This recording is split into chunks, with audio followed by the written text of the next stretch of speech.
Mon petit frère, comme vous voyez comment j'ai supporté Dibango, de toute évidence. Mais la semaine dernière, j'étais en train de regarder une entrevue.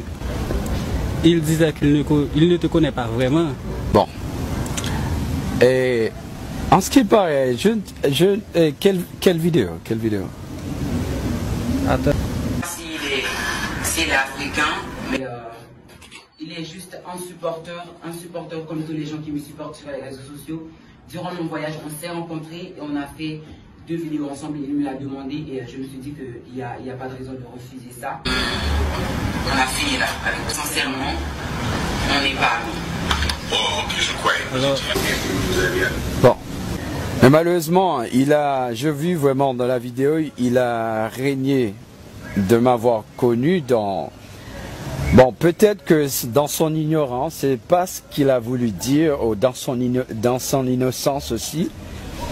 Parce que le peuple lui-même on peut laisser ça pour que le peuple juge. Parce que normalement, quand Dibango est venu à Abidjan, c'est moi j'ai préparé, c'est moi qui a organisé, qui a planifié le voyage de Dibango de A à Z. Et je l'ai reçu à Abidjan.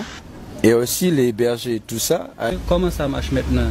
Dernièrement, il a rencontré un lapé là. C'est quoi ça? Un lapé, c'est un tchatcholé, comme on dit ça en outil à Côte d'Ivoire. C'est un lapé qui s'appelle Mandel.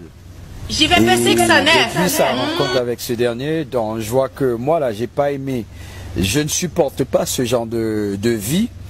Alors ça a été un petit peu distancieux entre Dibango et moi, mais ça ne veut pas dire qu'on est... Regardez pas, Jovenel Moïse, merci monsieur.